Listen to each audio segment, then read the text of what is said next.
Bonjour à tous, je vous retrouve pour un nouveau journal de pouce, journal des plantes, cette fois-ci pour le mois de juillet. Alors le mois de juillet, on est un peu passé il n'y a pas très longtemps par une période de canicule, donc je vais vous en parler en passant devant certaines plantes, parce qu'il y en a qui ont accusé le coup, il y en a d'autres qui sont méga contentes et qui se sont mis à fleurir, donc je vais vous montrer tout ça. Je vais en profiter aussi pour vous montrer les plantes sur lesquelles vous m'avez demandé des news, donc voilà, je vous embarque pour le journal des plantes de juillet. À savoir que pendant la période caniculaire, j'ai augmenté la fréquence d'arrosage et pas la quantité. Enfin, sur certaines, j'ai augmenté la quantité et j'aurais peut-être pas dû, mais en moyenne j'ai plutôt augmenté la fréquence parce qu'il vaut mieux arroser plus souvent plutôt que de tremper la plante, dépendant des plantes. Je vais commencer par vous montrer la Monstera qui était dans ma chambre, que j'ai déplacée sur le balcon temporairement parce que j'en avais marre de lui rentrer dedans parce qu'elle commence à prendre beaucoup de place. Elle a pas aimé être dehors, j'ai pas fait attention. Et elle a pris des coups de soleil. Donc là on a un spot de soleil. On en a encore. Là on a une brûlure aussi. Celle-là, elle a souffert aussi. Elle a pris le soleil et c'était pas bon du tout, c'était pas prévu. Donc je l'ai rentrée, je l'ai posée juste sur un pouf à côté de ma plantagère. Et ce que je ferais, c'est que probablement je lui trouverais un support et je la laisserai là et puis j'essaierai de la faire monter grimper sur un support pour qu'elle se sente vraiment bien et qu'elle puisse grandir. Parce que plutôt que de faire des feuilles de plus en plus grandes, elle a commencé à m'en faire des plus petites. Et ça, je pense que c'est qu'elle n'est pas forcément très très bien. On m'avait demandé les feuilles de Monstera. Oui, chez moi, elles naissent enroulées avant de se dérouler. Enfin, chez tous ceux qui ont une Monstera, mais on m'avait posé la question. Oh, je vais vous montrer niveau violette africaine. Elles se sont vraiment bien garnies en fleurs. Je suis super fan. Alors elles, je les ai un peu trop arrosées, mais elles ont bien tenu quand même le coup. Mais donc ouais, pleine floraison pour ces deux-là. Et du coup, les bébés, ça a beaucoup poussé. Alors, donc je sais pas si on peut, si vous vous souvenez du dernier journal de juin, si jamais je vous mettrai le lien. Ça a bien poussé. Ah bon, parfait.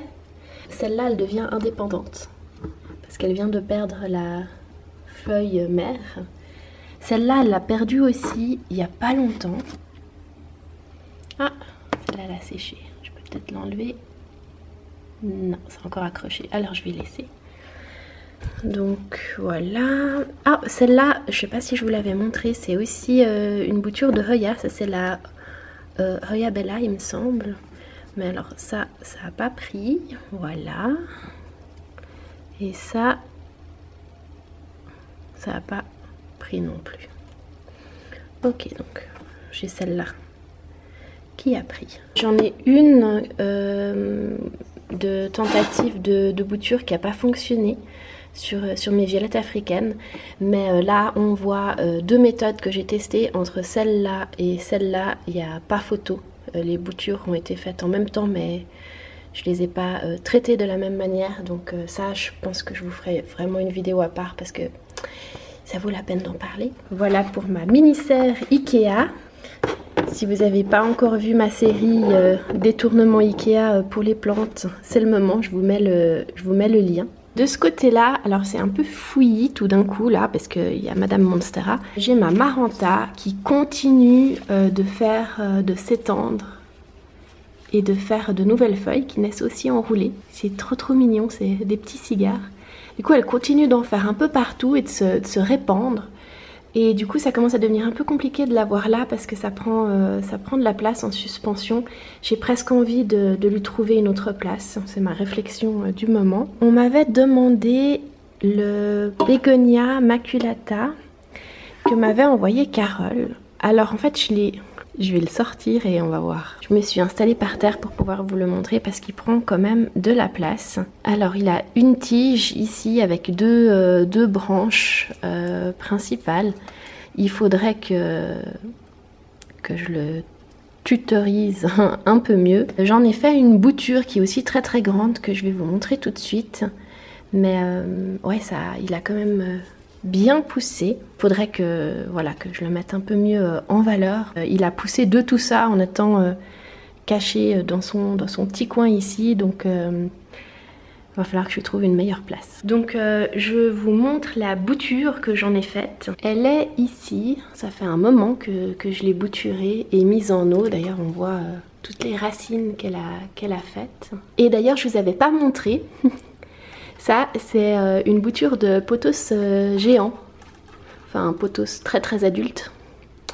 Parce que ça, c'est la taille de feuille habituelle. Dont j'ai une bouture que je vais pouvoir planter parce qu'elle a bien pris. Ça, c'est hyper chouette. Sur cet étage-là, on a toujours la Marble Planète qui s'étend. Et qui refait des feuilles au bout. Je pense que celle-là, elle a envie de grimper en fait. Elle cherche des endroits où grimper. Elle essaye de partir en hauteur. Elle essaye de partir sur les... Ah oui, je voulais la jeter. Elle essaye de partir sur les côtés. Et en fait, quand on a ces petits croisements, comme s'il y avait des naissances de feuilles, mais sans feuilles, c'est qu'elle cherche. Enfin, en tout cas, j'ai l'impression qu'elle cherche vraiment un endroit. Donc, je vais peut-être celle-là la mettre sur un support pour lui permettre de grimper. Je suis pas encore très sûre. Par contre, sur cet étage-là, alors j'ai de nouveau, Carole m'avait envoyé une bouture d'impatience goutte de sang que j'ai également bouturée. Donc là, on a, ça c'est l'original que j'ai bouturé plusieurs fois. J'en ai eu un autre morceau chez quelqu'un et ça c'est donc une bouture que j'ai faite de la bouture. Par contre, elle a des petites déformations. Je pense que j'ai peut-être mal géré l'engrais. Il faudrait que je voie. Elle a fleuri. Mais bon, les fleurs ont l'air... Oh, elle a déjà terminé. Oh, je voulais vous montrer. Et elle vient de terminer. Mais c'était super trop mignon. Et d'ailleurs, j'ai fait un échange de boutures avec quelqu'un et dont la bouture qu'il a reçue de cette plante a fleuri également. Donc c'était trop mignon comme feedback que la bouture ait bien pris et qu'elle ait fleuri. Et ça fait partie des plantes... ça me fait forcément penser à la personne qui me l'a offerte, donc Carole. Mais ça fait partie des plantes un peu spéciales que vu qu'on ne trouve pas dans le commerce, il y a un petit truc un peu magique sur le fait de la partager. J'ai enfin rempeté mon cactus de célibataire. Il était beaucoup plus grand à l'origine, ça c'est juste la pointe. Il faisait quoi? Au moins 1 mètre de haut. Mais suite à un hiver mal géré sur le balcon, il a gelé surtout en bas. Et du coup, j'ai pu récupérer la pointe que j'ai fait raciner et que j'ai gardée. Et là, je l'ai rempoté parce qu'il était un peu pas très stable. Et je suis contente qu'il soit toujours avec moi parce que c'est une plante qui me suit depuis plus de 10 ans maintenant. Dans les trucs un peu marrants, c'est les succulentes. Alors, il y a des succulentes qui stretchent à la recherche de la lumière, comme celle-là. Alors sur les Echeveria, celles qui ont des formes de rosettes, c'est beaucoup moins joli quand elles stretchent à la recherche de lumière. Mais sur celle-là, je trouve que ça fait marrant en fait qu'elle gambade comme ça. Oups, là, si je casse tout, ça va pas aller. Par contre, alors celle-là, avec l'arrosage, j'ai dû faire quelque chose de faux. Elle a séché de façon un peu bizarre. Il me reste cette pâte que je laisse cicatriser, puis je verrai si j'arrive à en faire quelque chose, je sais pas trop. Je passe devant juste pour que vous puissiez voir l'évolution par rapport à la dernière vidéo, mais elles attendent toujours d'être rempetées. Et maintenant, je vais vous montrer un petit accident catastrophe qu'il y a eu à cause de, j'imagine, des erreurs d'arrosage pendant la canicule. Il s'est passé ça. J'ai ce cactus de Noël là, qui a perdu pas mal de segments. Ce cactus de Pâques là, pareil, c'est tombé d'un coup. Alors les autres vont tous bien. Celui-là là-bas, il va super bien. Il a commencé à me faire des nouvelles pousses. Là, à d'autres endroits encore. Mais celui-là, non, il y a quelque chose qui s'est pas très bien passé. Je vais vous montrer et on va faire un peu le détective pour comprendre ce qui s'est passé. Je vais juste prendre hop, ces exemples-là. Ce que je voulais vous montrer avec ça, c'est que voici deux morceaux qui sont tombés de lui. Ils ont commencé à tomber à partir de la base. Vous voyez ici, on voit très nettement, ici aussi, que la feuille, elle a un problème.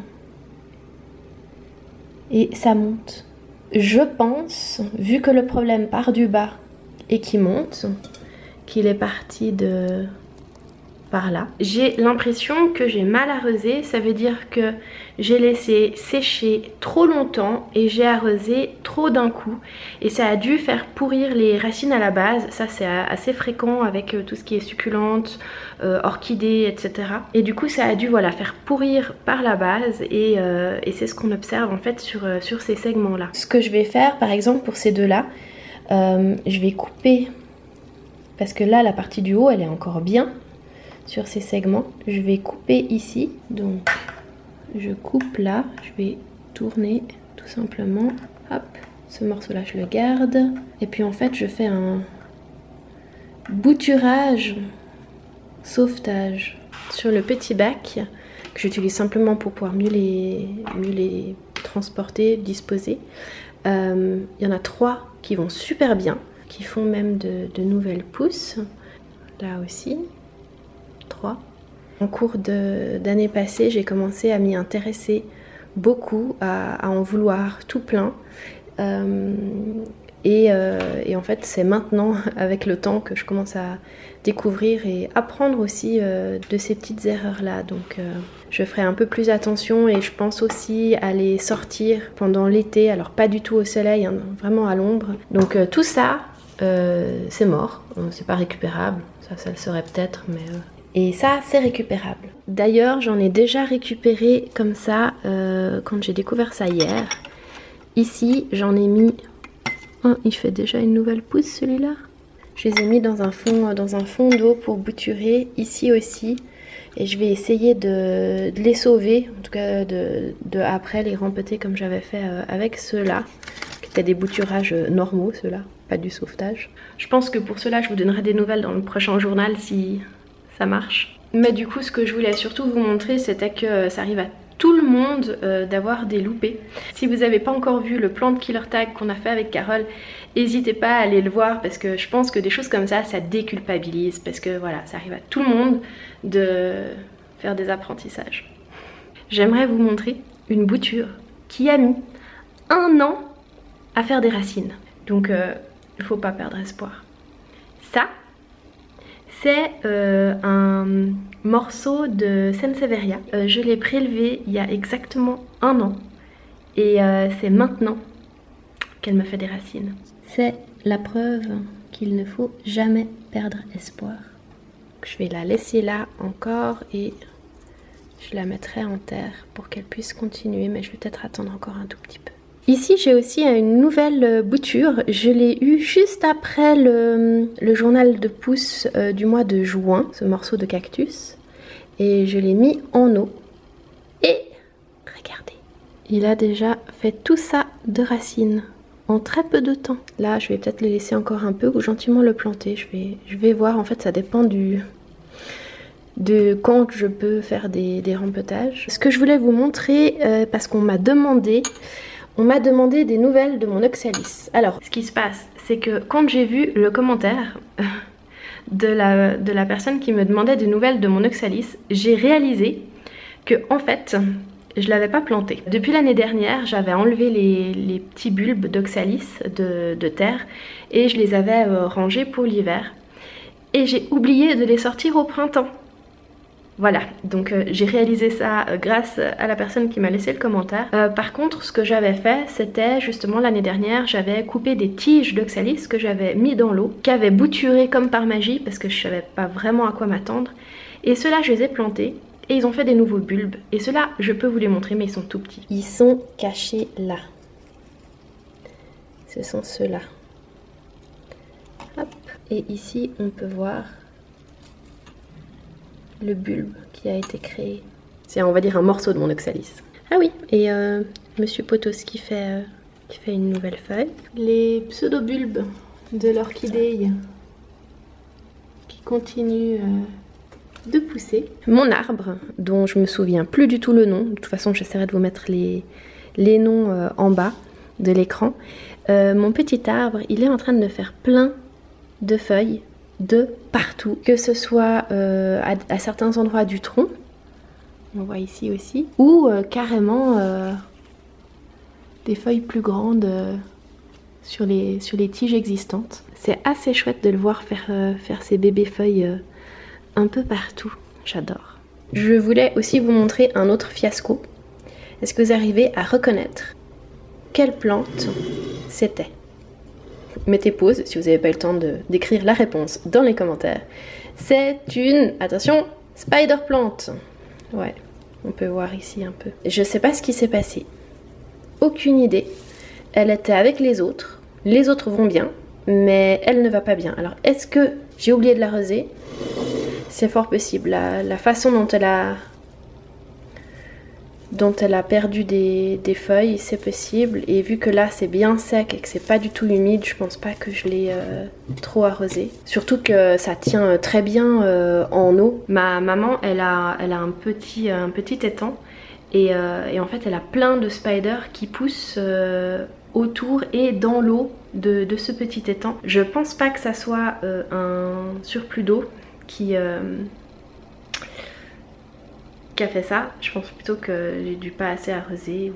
Heureusement, j'ai beaucoup de bébés spiders, comme vous l'avez peut-être vu dans le journal précédent, et je peux en avoir aussi super facilement, donc c'est pas une très grande perte. Comme ça, vous voyez aussi le côté réaliste. J'ai des très jolies plantes, j'en ai beaucoup, mais j'en ai aussi qui crèvent. J'ai décidé de déplacer 2-3 plantes et de mettre des potos ici. Ça c'est le coin que vous voyez quand je filme typiquement mes vidéos Ikea. Je les ai mis ici en haut. Ça c'est ma Marble Queen. Donc enfin l'une de mes Marble Queen. L'autre elle est là-bas en haut. Elle pousse super bien. Elle est en train de se promener là. Et puis ici j'ai mon potos néon que du coup j'ai finalement repoté. Une fois la période de canicule passée, je l'ai changé et mis en terre. Donc on verra, j'espère qu'il pourra gentiment commencer à pendre également. Dans le dernier journal, je vous disais que j'allais pas le rempoter tout de suite à cause de la canicule. Parce qu'il était en hydro et que de le mettre en terre au moment de la canicule, c'était forcément lui enlever une certaine source d'eau. Et en pleine canicule, c'était surtout pas ce que je voulais faire. Dès que ça a commencé à se rafraîchir, je l'ai rempoté. Donc ça fait à peine quelques jours qu'il est rempoté et j'espère que du coup ça va bien aller. Par contre, ça veut pas dire qu'il faut se retenir de rempoter toutes les plantes quand il fait chaud, pas du tout. Si c'est rempoté pour qu'elles se sentent mieux, qu'elles aient plus d'eau, c'est bien. Par contre, si c'est les sortir de l'eau pour les mettre en terre, j'ai pas l'impression que c'est le bon moment. C'est pour ça que j'ai attendu un peu pour celle-là. Par contre, si vous avez une plante dont la terre elle a l'air sèche, elle absorbe mal l'eau et que vous avez envie de la rempoter, même en pleine canicule, faites-le parce qu'elle pourra mieux s'hydrater encore. Enfin, c'est un peu ma façon de penser. Peut-être qu'un jardinier dirait autre chose, mais ça me paraît logique comme ça. Mon White Butterfly fait de nouvelles feuilles et c'est super chouette. Ça me fait plaisir de le voir pousser. Ce que j'avais fait, c'est que je l'avais divisé. Je l'ai déjà divisé 2 fois. Là, j'ai pas moyen de le diviser. Mais je l'avais divisé déjà 2 fois pour donner un à Carole, donc une fleur parmi les fleurs, et un à une autre copine qui serait beaucoup plus touffu si je l'avais pas fait, mais voilà, c'est aussi le plaisir de partager des plantes qu'on aime bien avec des personnes qu'on aime bien. Mon cactus épiphyte, je vous ai montré la dernière fois les pousses qu'il faisait et les fleurs qu'il avait faites. Donc je suis toujours pas tout à fait sûre de son nom, hein, pour ceux qui me le demandent. Par contre, les petites boules restant après les fleurs, j'ai remarqué voilà, que ça séchait et que ça commençait à tomber. Là aussi, à peine en touche. Donc je pense que je vais les enlever, en tout cas peut-être enlever de la suspension parce que j'ai pas vraiment envie que mes chiens mangent ça. Par principe de précaution, même si c'est pas censé être, même si celle-là est pas censée être toxique, je vais quand même enlever, regarder pour enlever les petits boutons ou la déplacer le temps qu'elle les perde. En plein été, donc j'ai doublé à peu près la fréquence d'arrosage et j'ai gardé les stores pas complètement baissés. Alors en été, le soleil ne tape pas sur ma plantagère, c'était le but de la mettre là. Par contre, ça permet quand même d'éviter trop de lumière et surtout trop de chaleur à l'intérieur. Donc voilà, je garde un peu baissé quand il fait chaud, mais là ça va mieux. Et puis là, c'est un peu mon pot de restes de succulentes, restes d'arrangement, d'effets, morceaux cassés qui ont repoussé, etc. Et du coup, je suis en train de... Ça fait plusieurs jours que c'est dehors et que j'aimerais pouvoir terminer le rempetage de ces petites choses. Voilà, toutes les plantes sont pas forcément toutes magnifiques et belles, mais il y a quand même une certaine beauté dans ces espèces de cimetières de survivants. Voilà, on peut trouver tout d'un coup des choses assez magiques dedans, comme de nouvelles succulentes qui naissent, comme là. Regardez comme c'est trop mignon, c'est trop chou. Faut que j'en fasse quelque chose. Enfin, j'aimerais bien pouvoir en faire quelque chose. Et maintenant, je vous embarque sur le balcon parce qu'il faut absolument que je vous montre ma clivia.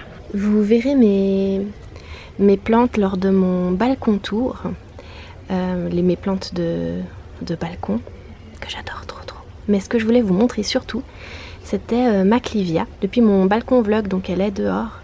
Et je sais pas si on voit, elle a fait des nouvelles feuilles. Enfin, elle est en train de faire des nouvelles feuilles. Et surtout, Madame a fleuri. Je suis super contente qu'elle ait refleuri. Donc c'est que la sortir c'était vraiment une bonne idée. Et puis là elle est quand même protégée. Donc là on est mi-fin de journée. C'est seulement maintenant qu'elle a un peu de soleil dessus. Ça va, je pense pas qu'elle va brûler avec ça.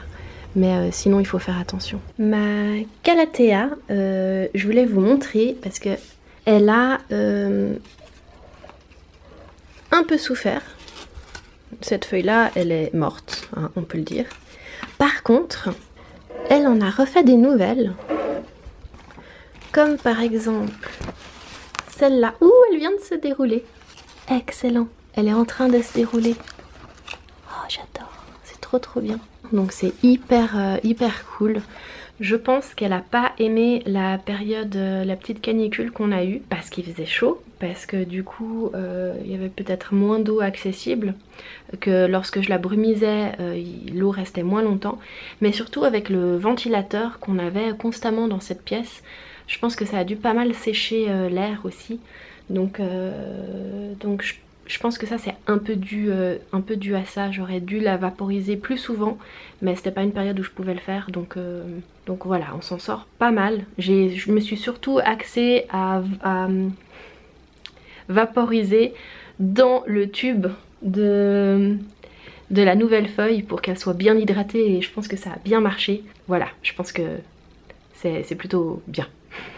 Vous m'avez demandé comment je fais pour la doucher. Bah en fait c'est super simple. On prend la plante, entre autres elle est sur un petit socle à roulettes, donc elle est très facile à déplacer. On la met dans la baignoire ou dans la douche, hein. En l'occurrence donc on la sort de son pot et ben on la douche.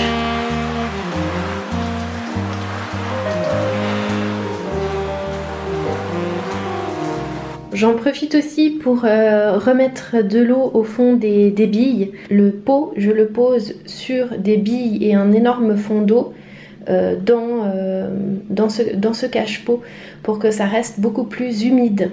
Mais le pot n'est pas trempé, pour essayer de garder l'humidité autour de cette plante qui a besoin, voilà, de beaucoup d'humidité. Et je me suis dit que je testais ça il y a déjà quelques mois, et puis ben, elle est pas mal en fait. Donc une fois que c'est fait, on la remet dans son pot et on la remet dans la chambre. Par contre, je ne douche pas toutes mes plantes.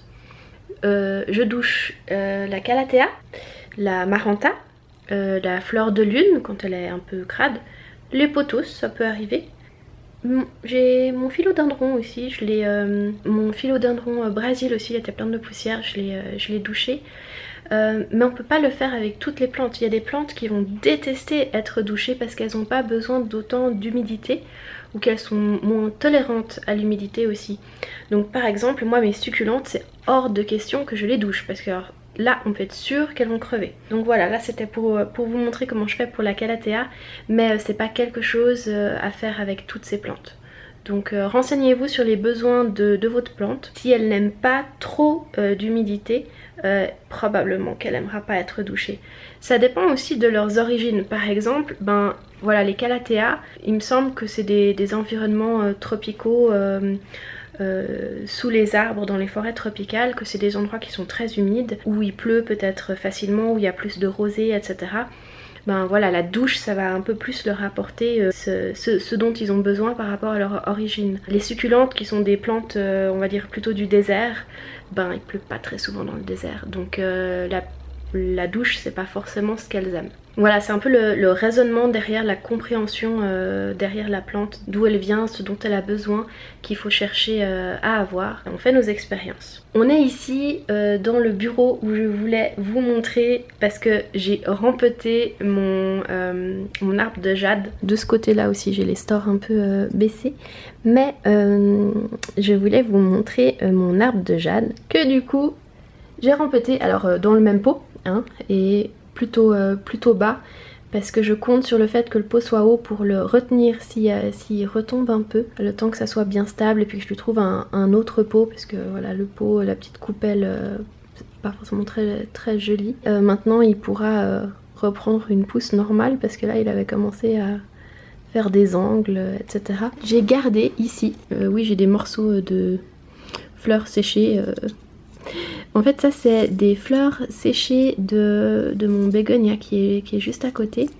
Et ça c'était des fleurs où j'avais l'impression qu'il y avait une graine. Alors j'ai pris pour faire l'expérience de voir si je pouvais y planter. Je ne sais pas, on verra. Je crois qu'il a gentiment fini sa floraison. Il y en a encore, mais je crois qu'il arrive au bout. Après, je sais pas si c'est parce que je l'ai pas assez arrosé aussi.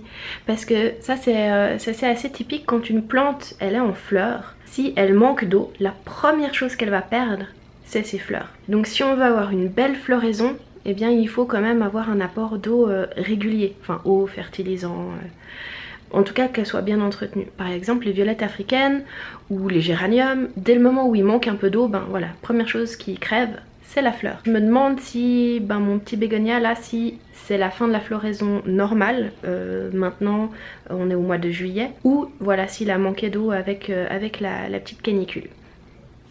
Je sais pas. Est-ce que vous avez des bégonias en fleurs en ce moment et comment ils vont? Quelles sont les plantes qui ce mois-ci ont évolué chez vous? N'hésitez pas à me laisser un petit commentaire, à me dire aussi quelles sont les plantes dont vous voulez voir l'évolution lors du prochain journal des plantes. Bien sûr, si vous voulez toutes les voir, je vous mettrai le lien de mon plan de tour en barre d'infos ou sur le petit i en attendant le prochain. Et je vous fais plein de bisous et je vous dis à bientôt dans la prochaine vidéo.